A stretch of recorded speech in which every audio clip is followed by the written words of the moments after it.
Prayer followed by a pledge of allegiance.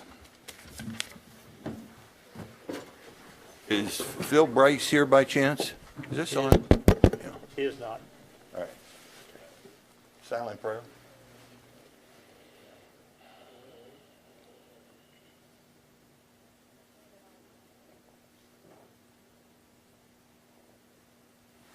Pledge of allegiance. I pledge allegiance to the flag of the United States of America and to the republic for which it stands, one nation, under God, indivisible, with liberty and justice for all.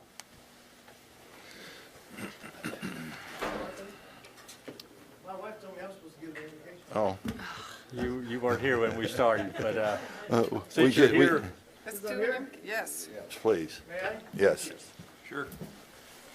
Let's go to the podium there, Phil, if you don't mind. Okay. The microphone. Where is the microphone? Good work.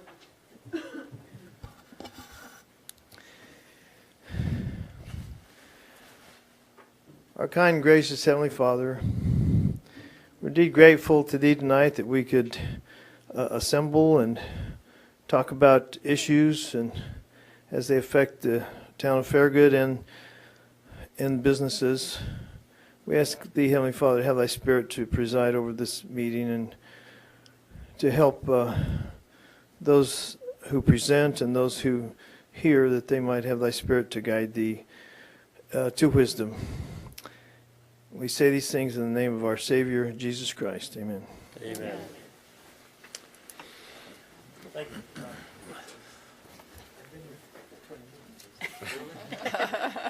know you were out there. That's okay.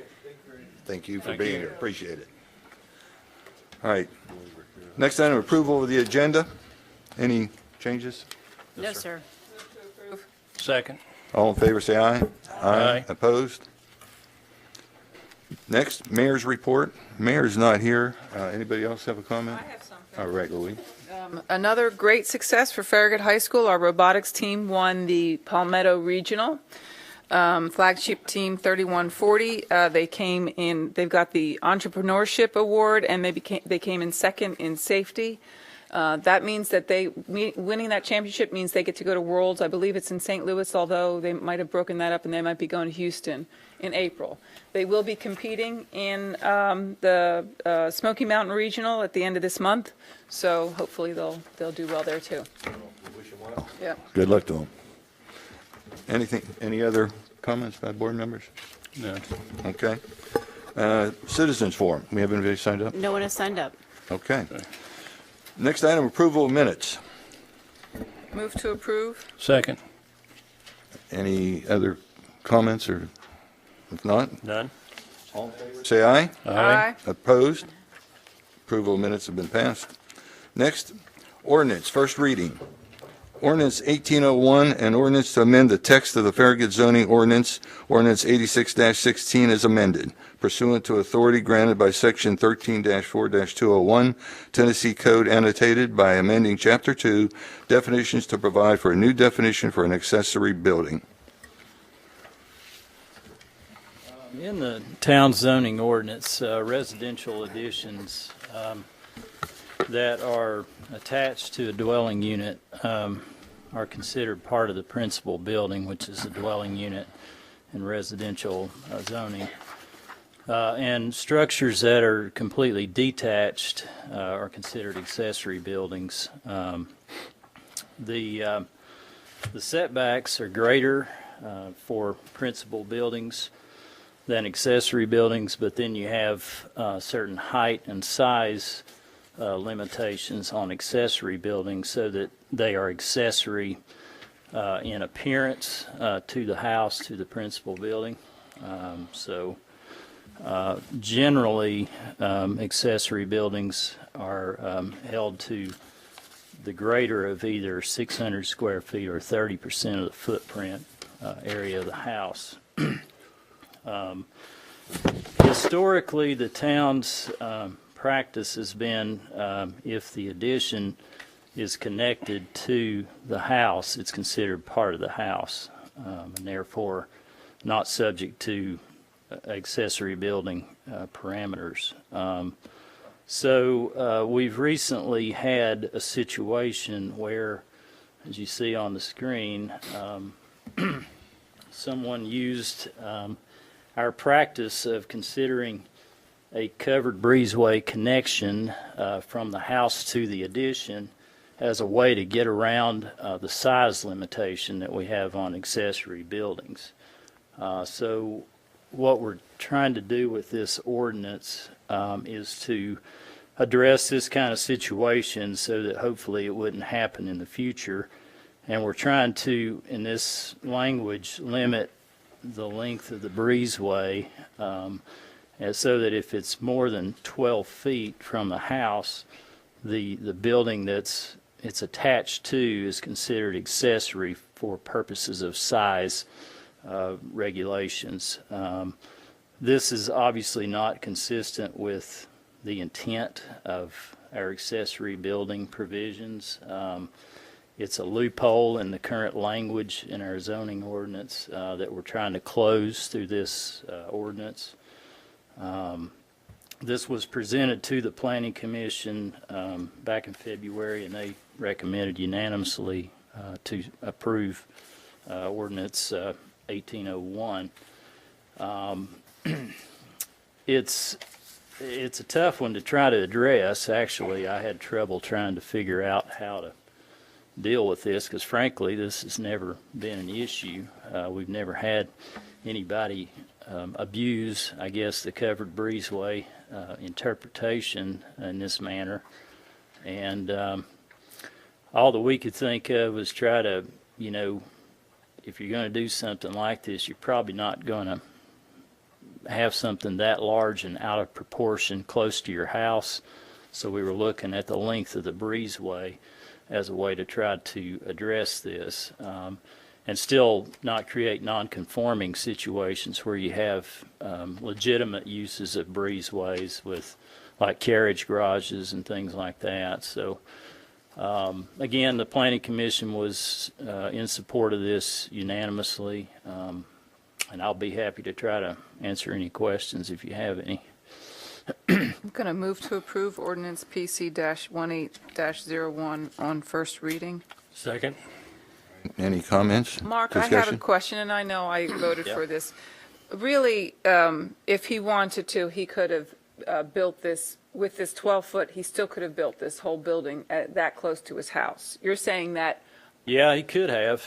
The reason apparently his wife wouldn't let him build that thing close to his house, so It's huge. that's why it's It's so bigger far than the away. house. I think Yes. that breezeway is probably about 75 feet. Okay. So that's why you've written it that way. You just. Yeah, I it mean, was I looked difficult to at, get we around can't it. regulate the appearance of this because it's residential. So I can't say you can't put a big metal building out there because then you really can't do that. So what I try to do is just address a certain physical parameter that would be kind of unique to this kind of abuse, I guess, of the way we've always interpreted it. Like I say, this has never been an issue in the town with the breezeways. Everybody's used them legitimately, and this situation is unfortunate, but I wanted to try to address it so that we wouldn't have this hopefully happen again. I guess somebody could theoretically put Okay. a big metal building like that closer to the house. Okay. I think probably unlikely that would happen. Does that currently cover 2 lots? No, it's all on the Big same lot. lot. Real deep it's lot. It's a real deep lot. It's off McPhee. It's right on the corner of McPhee and Old Stage. Yeah, it Old does look like station. it's got a fence in between or something. There was a lot of Yeah. backlash on this, mainly because of the size, and I Yeah, just I'm wondered, sure. Yeah. no way to limit the size going forward? Well, it would be held to if it's more than 12 feet in length, the way this is worded here, then that addition would be treated as an accessory building. So therefore, it would be held to the greater of either 600 square feet or 30% of the footprint of the house. The height would really be affected. We're talking about the size in this case. That's got a That's got a tractor trailer door on it, don't it? Yeah, Probably a motorhome. No, he has cars. He works on cars. In my there. understanding. He's got several Yeah. cars here. With the height of that door, it looks like a motorhome door on there. Yeah. My concern is that this may not address what we're trying to address. I guess that is my concern as I've thought about it. I know Yeah. you're stuck between a rock and a hard place. How do you put that into language without negatively impacting someone who is building in an appropriate way? Yeah, Alderman Povlin is exactly correct there. It's more complicated than you think, and I've grappled with this for years, this issue, because we're trying to make a box that fits every situation, and you really can't. I think this whole accessory structures question needs to be looked at from top to bottom. I think it needs to be workshopped. So it just happens that a client that I built a home, and I think it's probably the most beautiful home in Vista subdivision. This was built in the Parade of Homes 2004. So on top of the hill, it sits on the bluff overlooking the old quarry off of Virtue Road. And they want to build this lovely pool pavilion behind the house. And so I'm kind of passing around these pictures so y'all can get a look at the house and get a look at the pavilion. They've had the best architect, in my opinion, the best, most talented architect in town draw this to coordinate with the house itself, and it complies with our height requirements. The pool deck, if you measure from the pool deck up 15 feet to the mid height of the roof, which is what our ordinance reads, it's in compliance. But the ordinance reads, if you have a sloping lot, you have to take the average of the grades around it and measure from the midpoint of the lowest grade and the grade facing the building. So because this is on a very steeply sloping lot, all of a sudden that roof is more than 15% above that point. And I don't think that's the intent of the ordinance the way it's written. It's what that will force them to do, and the compliance would be to build a really ugly building. They could comply by putting a lower slope, lower pitch on the roof. And you can see that that's a beautiful building. It's going to be a nice addition to the neighborhood. But they can't build it according to the reading of this ordinance. So we have these kind of things. And then what we've seen here is does our ordinance take into consideration the size of the lot? I know we got some 5-acre lots over in, is it Admiral Crossing, I think. There's some 5-acre lots down in there. We got some acre-plus lots out here where these things may not be an issue. So I think we need some kind of flexibility while retaining our ability to control in some sense.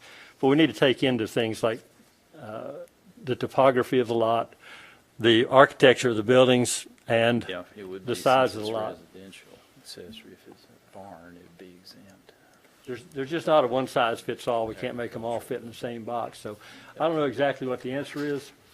Well, But- maybe the question, we should look at, is this what's before us today, is this a quick fix? And then we need to look at maybe workshopping to come up with a long-term fix. Yeah, I mean, I don't think this is going to hurt anything. Yeah. But I would like to have us look at this thing because these guys, they've been living in that house since 14 years now, and they love it up there and they want to add on to it. They want to make a beautiful addition to it, but they're going to be forced into either raising the grade in the backyard, which is going to ruin their backyard. This works to the grade of the lot, and it'll be beautiful in every respect. Either that, or diminishing the beauty and the compatibility with the existing structure by putting a very low slope roof on it to force it into this mold that we've arbitrarily created. Well, you can go the opposite way too, where the grade is above the building. In other words, Elaborate. if the hill is above the building, the accessory building that you're building. Well, the hill's not. It's I level. know, with the but I'm back. just saying, that's the other side of the coin with this. Yeah, that could be another issue. Yeah. when you start looking at the height of the building, you know, and the grade goes up back behind the building, Yeah, you could have a lot taller building from the front appearance. and you start splitting the difference on that, then you'd have a building that would be taller than the house. Yeah. Mark, have you seen that already? Have you seen that drawing? Has that Yeah, been brought to you? yeah, I You've been talked brought- to Alderman Markley about it, yeah. Okay. Well, why don't we deal with this one first? And that sounds like something we need to maybe work through from an Yeah, planning commission point of view. we have had some, in fact, the Board of Zoning Appeals has heard a case a few months ago with this very issue with the slope and the height of an accessory structure. So it's a legitimate thing that probably does need some further thought and, you know, maybe some, I can look at some other communities to see how some, you know, they're addressing this. Maybe there's something that ties it to a certain pitch of the roof, you know, some things like that that could go higher depending on the roof pitch and so forth. The intent of this is just that the accessory building is smaller visually than the principal building, that it looks accessory, which this building that he's proposing would certainly fit that. But dealing with these slopes, which we obviously have a lot of in Farragut, has always been a little bit tricky. So I'd be happy to bring that up with the Planning Commission. It would probably be in April as a workshop item, but we could do that. Okay, I have no other questions. No other. None. All right, if there are no other questions, all in favor, say aye. Aye. Opposed? Motion passes. We have business item, approval of First Amendment to the professional service agreement for the legislative services. Move to approve the First Amendment to, I'm sorry. Describe it first. Sorry, getting ahead. You want me to talk about it first? Let's breeze on through. Thank you, Alderman, Vice Mayor Pinchuk. This is to approve an amendment to the contract that we currently have with Lane Communications. We hired Lane back in November of 2016 to assist the town in monitoring legislation that could potentially impact the town at the Tennessee General Assembly level. And that contract was for 3 years with $10,000 annual fee. But this year, the town's requested additional legislation that would authorize the town to enact a hotel-motel tax for tourism development purposes. This legislative effort is currently outside the scope of our contract and is taking significant time and resources as the bill works its way through the Tennessee General Assembly. The amendment under consideration would increase years 2 and 3 of the contract to $25,000 for each year to help secure sponsors for the legislation, conferencing with members of multiple committees, attending committee hearings regarding the legislation, and providing testimony as needed. So the proposed motion is to approve the First Amendment to the Professional Services Agreement between the Town of Farragut and Lane Communications in the amount of $25,000 for years 2 and for years 3. Both Chuck Lane and Roxanne Riley with Lane Communications are here to answer any questions that you have, and I'll be happy to as well. I'd like to make a motion to open the discussion on this, that we approve the First Amendment to the Professional Services Agreement for Legislative Services. Second. Okay, open for discussion. No discussion for me. I have a lot of discussion on this. First of all, I'd like to know how the one business entity in town that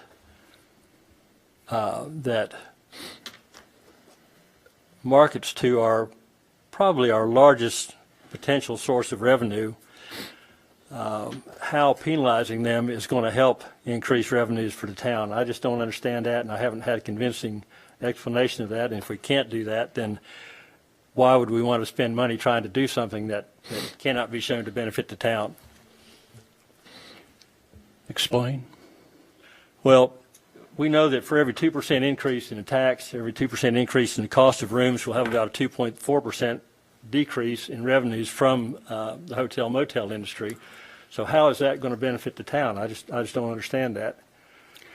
They're a source, and correct me if I'm wrong, but the hotel motel they pay sales tax like every other business in town, so they're a source of revenue to the town. But we choose to single them out. The one industry that has invested millions and millions of dollars to create an entity that draws people off the interstate into the town of Farragut to buy meals, to shop, and to pay taxes here. We have a beneficial situation for them in that we have a lower tax structure that allows them to prosper and to have an advantage over the hotels and motels in the area around us. And if we take that away from them, if we penalize them, we can only expect to see decreased revenues. If there's something wrong with my math here, I'd like somebody to please explain that to me. Well, let me first say that we're not here to discuss hotel motel tax. We're here to discuss the amending of the professional service agreement for Lobbying to promote lobbying to, legislation, right? not only for this, our lobbyist is working on a number of bills. Telecommunications. There's a lot of bills. And we've asked them to do an awful lot. That's just one of them. Hotel motel tax is just one item. But there are a lot of issues that they're helping us with. And we've asked them to do more than they have in the past. And we're already, 4, 5, 6 months into the second year of this contract. And from what I understand, we've gotten a pretty good deal in the past on what we've been paying for their services. And they've expanded their services. And that's why they're asking, and we're wanting to amend what we're paying them for the remainder of the contract, which is a little over a year and a half left on the That's contract. correct. Is that correct? That's correct. So that's what we're talking about, amending the contract. Well, what I see in here was that it's basically pushing the hotel legislation for the hotel motel tax. That's just one item they're working on. Okay. Well, I would be opposed to spending any money to lobby for something that has not been shown, cannot be shown to provide any benefit to the town. I think we'd be much better off if we want to increase revenues for the town, and we're talking about offsetting the loss of the hall income tax.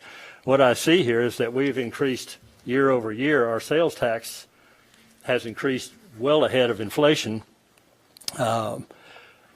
and as a source of income, for the town, they provide a tremendous benefit. And if we penalize them, there can be no benefit to the town. Plus the fact that it's just highly discriminatory to arbitrarily pick one industry to single them out to make them bear a burden that nobody else is bearing. But that's not what we're here to discuss tonight. We're here to discuss paying money to someone to go down and lobby for something that cannot be shown to benefit the town, and that I feel would be highly detrimental to our efforts to increase our revenues. So I would, perhaps you can explain how much of your efforts, what percentage of your efforts will be spent on lobbying for this particular, for the hotel motel tax legislation. Would you state your name and address, please? My name and address, I'm Chuck Lane. My address is 12227 South Fox Den Drive, Farragut, Tennessee.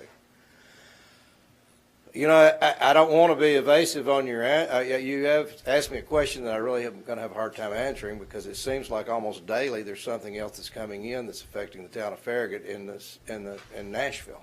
And I guess I speak with the city manager, the town manager, certainly on a weekly basis, and many times on a daily basis on all the different sides. You know, you got small cells, you got, I mean, we just all kinds of stuff coming in that we hadn't anticipated 2 years ago when we signed this contract. We thought we expected to monitor legislation.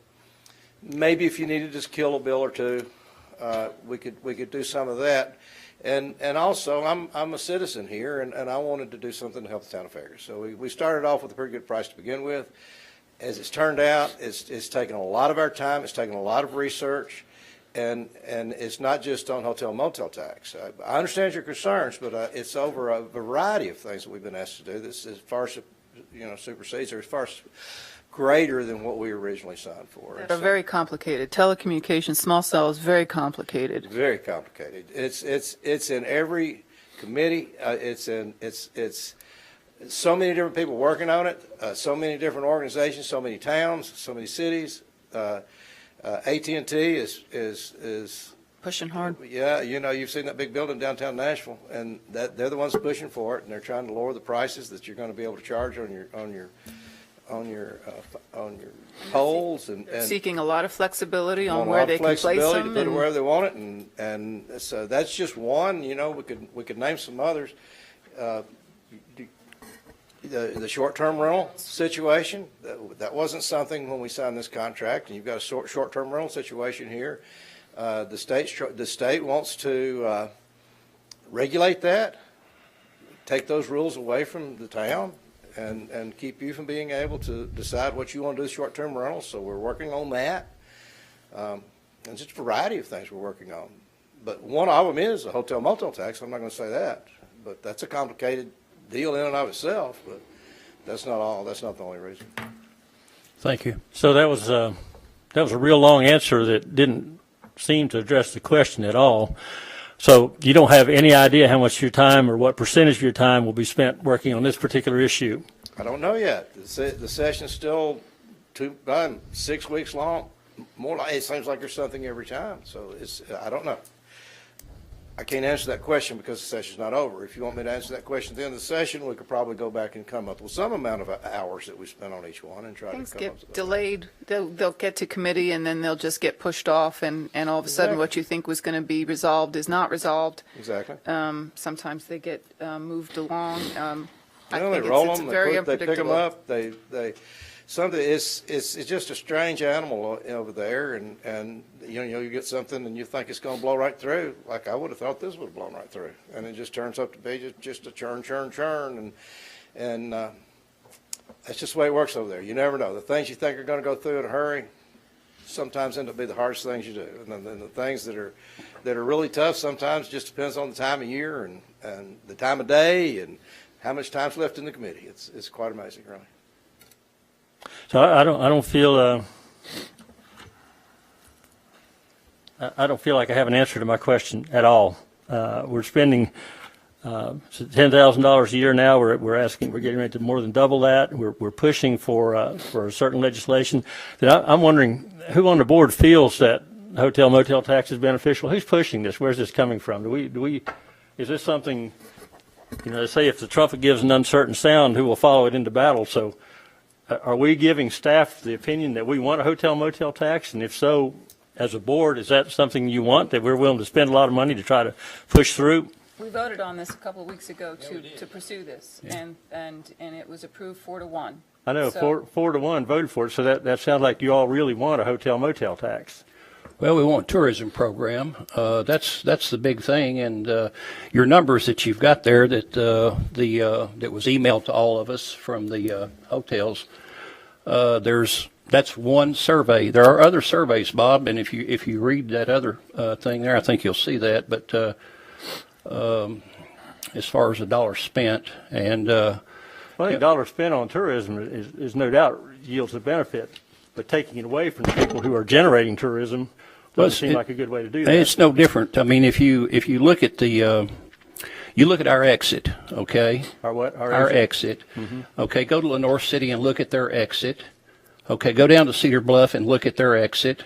And I can keep on going all the way, both ends of I-40, Okay, so what's your all the way point? up 75, and you see that they all have hotel motel taxes. And that is something, and a lot of them don't use it for tourism. We're trying to use it for tourism. So we're trying to be like everybody else on the interstate, is what you're saying. Well, no, I don't think so. We're trying to be that like everybody else on the interstate, but I think we are trying to develop a tourism program that will help the motels. And one of the things that they're working on is the Airbnb, the short-term rental. That is a negative to the hotels. I think they've got a value. You think what has value? Extending this Lane. contract. That's my opinion. The hotel motel will may or may not come up to us, depending upon if it gets passed. So I'm not sure that we really need to spend time hashing that out tonight. Tonight is we're talking about the contract. So I'm going to call the question, if that's the appropriate language. It is. All right. It is. Have anybody here that I think it's time for a vote. wants to speak to this? We had a question called. I think it's time for a vote. We're discussing the contract. We're not discussing hotel motel tax tonight. We're discussing the contract. If you would like to discuss the contract. That's what we're discussing tonight. Well, I tried to discuss the contract and couldn't get any answer about it. How much of this is going toward trying to push something? And he indicated he can't answer that because of the nature of how things happen in Nashville. And you know, when I write a contract to do something, I have to stipulate what I'm going to do and how much is going to go for each part of that project. So here we are writing a contract with no expectations, no results, no parameters, and no explanation where that money's going or what it's going to be applied toward.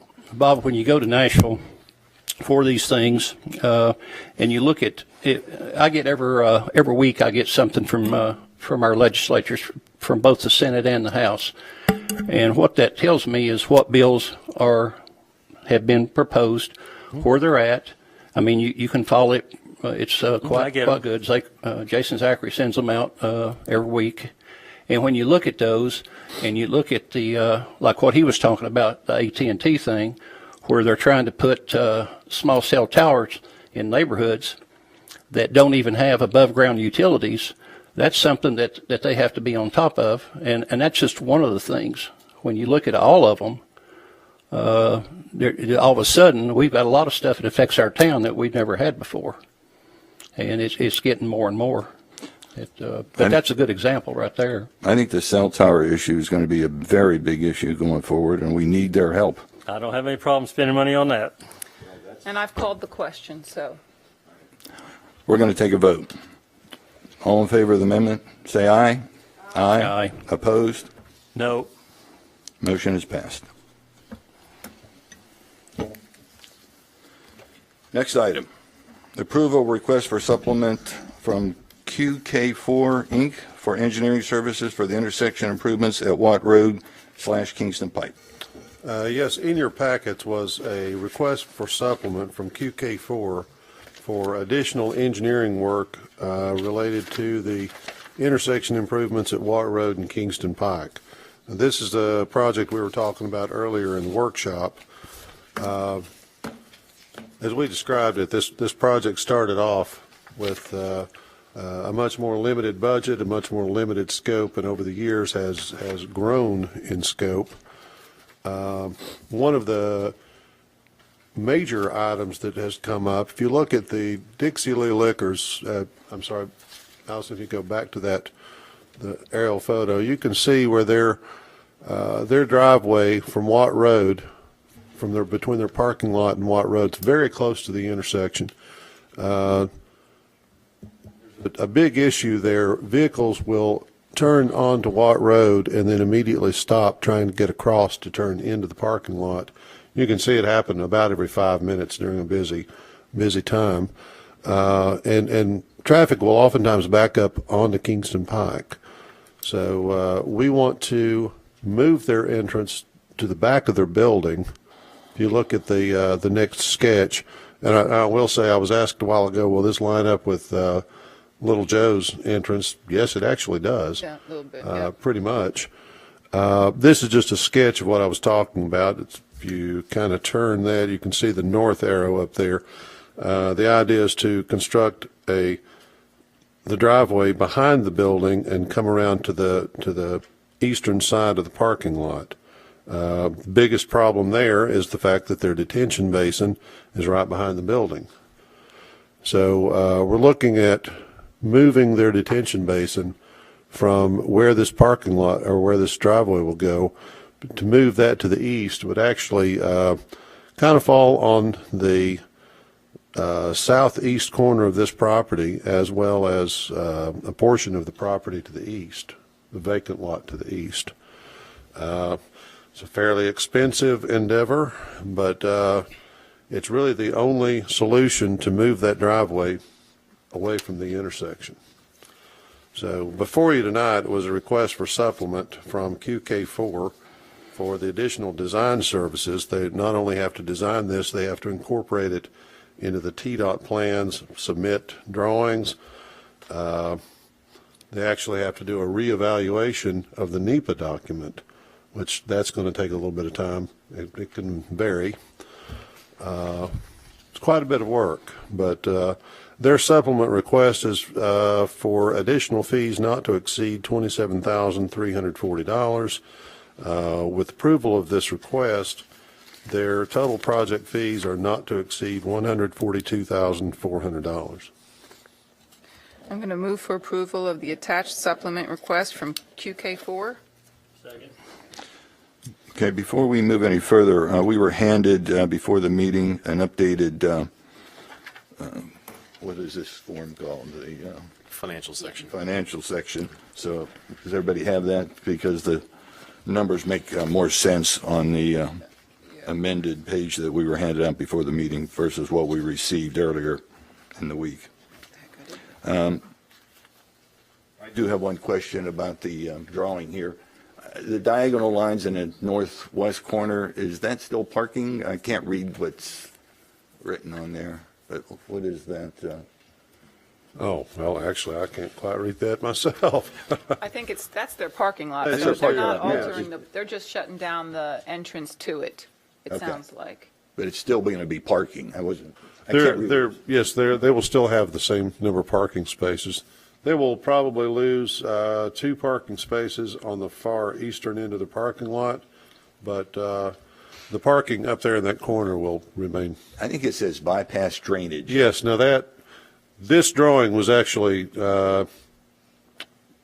made in order to look at the amount of like a preliminary design of the detention basin to try to gauge the volume of detention that they would need to create. Wasn't just for this purpose. I just threw it in there because it shows the. Well, they don't have to change the parking lot. It's not permeable type materials or anything. They don't have to change the parking lot No. in that area. Okay, that's what I was curious. There was additional work that had to be done there.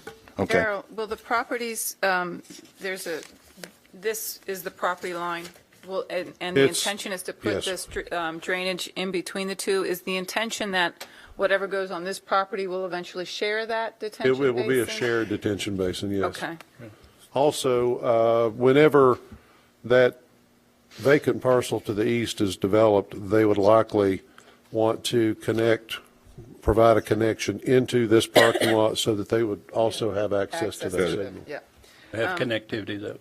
Correct. and that would, through the planning process, that would be required probably through MPC planning. Reevaluating the NEPA, do they have to reevaluate the entire NEPA or just portions of it? I think it would just be that portion of it. Okay, And that is something that is hard to gauge, that I know, that could be 6 days or 10 years. months. Okay, I got it, thank you. It is something we'll be pushing. Okay. I have no more questions. Darrell, I have a question. This new proposed entrance, how far is it from the intersection with Kingston Pike in feet, please? I don't know. Let me see if I have a scale here. That is roughly 150? 100. Do you see the scale at the bottom Yeah. here? So you have a scale right here. So That's about 150. I'm guessing. And So that's not the, so what does our ordinance say about how far a driveway has to be away from an intersection? is this On an a- arterial or a collector? I don't remember if that's an arterial. I want to say An arterial. an If it's an arterial. arterial, it's 400. It's 400 feet for arterials, Collector is, 200. okay. But it's I don't know also, about the side of the road might not be arterial. I think that's collector. it's I a remember collector, it's correctly. 200. But Yeah. South. Way either it's way, not gonna either meet. way, it is not going to be compliant with that requirement, but it's as good as it's going to get. And sometimes that is It's as- the yeah. the deciding factor. Yes. I just wanted to make that point that, one size doesn't fit all, and there are sometimes extenuating circumstances. So it is probably as good as it's going to get. So I think it's even going to be more critical if that property to the west behind Little Joe's develops, and that current entrance will really be Hazard. an issue. It's a mess. Well, yes. it is so Sorry, much better problem than what now. they got right now. Okay, I have no more questions. None. All right, no further questions? We're going to vote. All in favor, say aye. Aye. Opposed? Motion passes. Next on the agenda is the Town Administrator's Report. Thank you, Vice Mayor Pinchuk.